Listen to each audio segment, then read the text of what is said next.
Madame Anderson a retiré sa fille, Camilla, de son testament après que celle-ci l'a défiée et s'est enfuie avec son petit ami. Mais plusieurs années plus tard, Camilla l'a remerciée pour cela. Quel est le problème avec toi, Camilla ? Madame Anderson s'est emportée contre sa fille. Tu n'as que 16 ans, tu n'es même pas diplômée, et tu penses à avoir un enfant avec ton imprudent petit ami ? Maman. Camilla a pleuré. Quand vas-tu abandonner cette attitude pour Kevin ? Tu vois, je sais que tu ne l'aimes pas parce qu'il ne vient pas de la richesse. Mais je l'aimais, et nous nous marierons dès que nous serons diplômés. Ne sois pas idiote, Camilla, prévient Madame Anderson. Tu as tout ton avenir devant toi. Je suis prête à te soutenir toi et ton enfant, mais ce garçon doit sortir de ta vie. Il n'est pas fait pour toi. Non, maman. Camilla a dit catégoriquement. Je ne quitterai Kevin pour personne, même pas pour toi. Très bien, dit calmement Madame Anderson. Je vais te couper du testament et ne plus jamais te récupérer si tu ne quittes pas cet homme. Fais ce que tu veux, maman. Je ne suis plus une enfant. Camilla a dit et s'est éloignée. Madame Anderson détestait certainement l'idée que sa fille puisse épouser quelqu'un comme Kevin, mais elle savait aussi qu'il ne voulait qu'à la richesse de Camilla depuis le jour où elle l'avait rencontré. Elle avait remarqué que ses yeux brillaient devant la maison que le défunt père de Camilla leur avait laissée et ses conversations tournaient toujours autour du fait que Camilla recevrait l'héritage de son père. Mais Camilla, comme beaucoup d'adolescentes téméraires de son âge, était tellement éprise de lui qu'elle ne remarquait pas ses intentions néfastes. Et un jour, la jeune fille s'enfuit en Floride avec Kevin, contre la volonté de sa mère. Mais Madame Anderson n'a pas bougé du tout. Elle appelle immédiatement son avocat et modifie son testament, transférant ses biens à sa fille aînée, Rory, qui vit avec son mari à Cleveland, dans l'Ohio, et une partie de ses biens à l'enfant à naître de Camilla, qui les recevra après ses 18 ans. Tu crois que ta mère finira par t'accepter ? Kevin a demandé à Camilla un jour, peu après qu'il ait emménagé dans un studio avec leurs économies. Au moins après la naissance de notre bébé ? Eh bien, je ne suis pas sûre, a soupiré Camilla. Elle était assez enragée, et cela pourrait prendre un certain temps. Mais j'espère que les choses s'amélioreront bientôt. Bien sûr, ce sera le cas. Après tout, à qui va-t-elle laisser tout son héritage ? Plaisante Kevin. Camilla lui lance un regard froid. Je plaisante, Camilla. Je n'ai pas besoin de cet argent. Je veux juste que toi et notre enfant soyez heureux. Quelques mois plus tard, lorsque Camilla a donné naissance à la petite Ava, Madame Anderson n'est même pas venue les voir une seule fois. Elle a rompu tous les liens avec sa fille cadette après sa fugue et a refusé de céder malgré les tentatives répétées de sa fille de lui tendre la main. Les années ont passé ainsi, jusqu'à ce que Madame Anderson rejoigne sa demeure céleste. Sa petite fille avait alors 3 ans. Lorsque Rory appelle Camilla pour l'inviter à l'enterrement et discuter du testament de leur mère, Kevin est ravi. Tu vois, ta mère a bluffé pendant toutes ces années. Elle t'aimait et t'a laissé son héritage. Maintenant, Ava peut grandir dans une grande maison, et nous n'aurons à nous soucier de rien. Camilla espérait sérieusement que sa mère ne lui avait rien laissé. Car pendant toutes ces années, Kevin s'était révélé être l'homme horrible contre lequel sa mère l'avait mis en garde. Il changeait sans cesse d'emploi, prétendant qu'aucun n'était à sa hauteur, et se souciait à peine d'aider Camilla à s'occuper des tâches ménagères et de leur bébé. En recevant l'héritage, cet homme ne s'est même plus donné la peine de travailler, a pensé Camilla. J'espère, maman, que tu ne nous as rien laissé. Cependant, lorsque Camilla est retournée chez elle pour dire au revoir à sa mère, elle a appris que Madame Anderson avait laissé quelques biens au nom d'Ava et la propriété à Rory.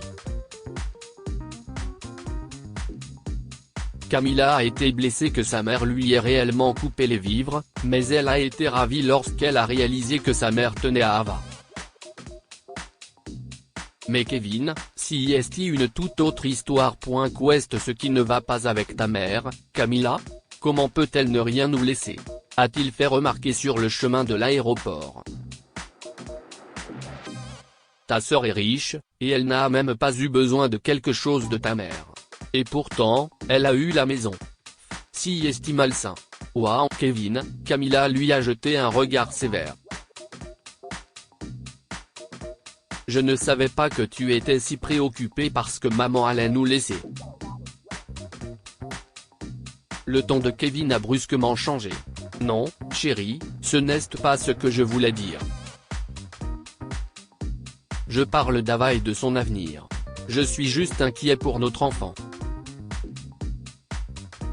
Eh bien, alors, a poursuivi Camilla. Tu aurais dû t'en soucier toutes ces années alors que tu trouvais des excuses, que tu changeais de travail et que tu ne m'aidais en rien alors qu'on travaillait tous les deux. Tu sais quoi, je n'ai assez. Camilla a ordonné au chauffeur d'arrêter la voiture. Tout est fini, Kevin. Maman avait raison à ton sujet pendant tout ce temps. Je regrette de ne pas l'avoir écouté et de ne pas être sorti avec une ordure comme toi.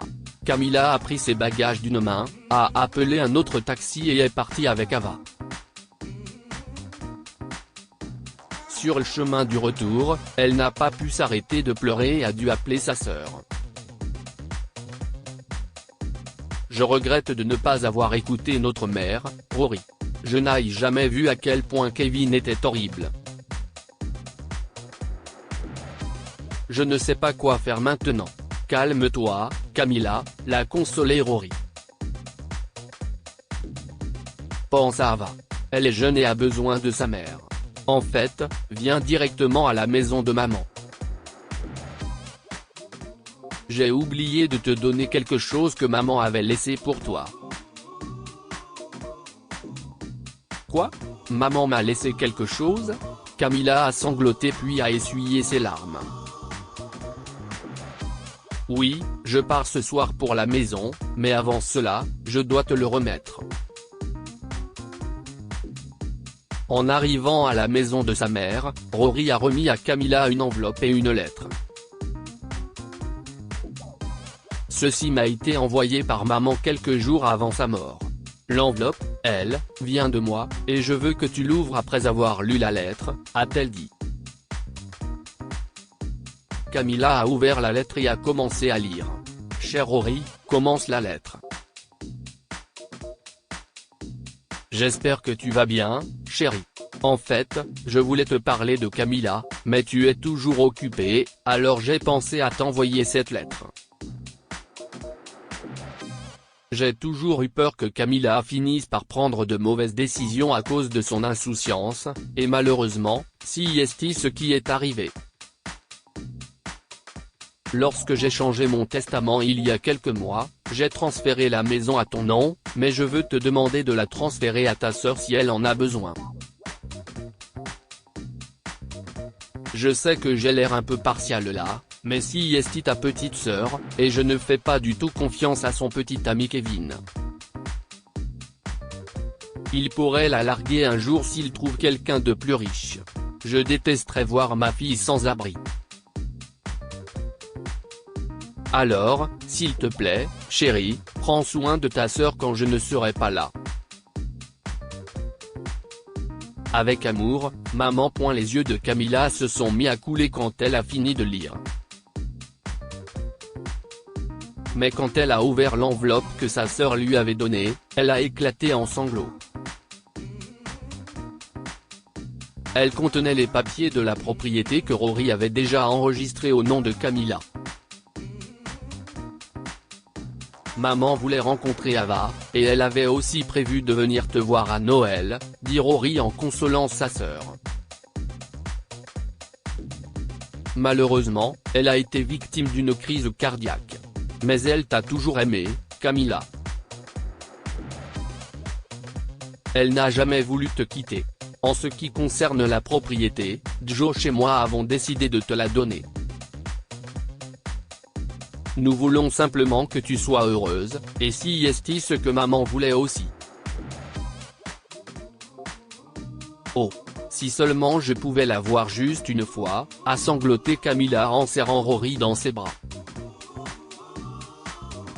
Je ne vous mérite vraiment pas les gars. J'étais une fille terrible. Maman aurait dû me détester.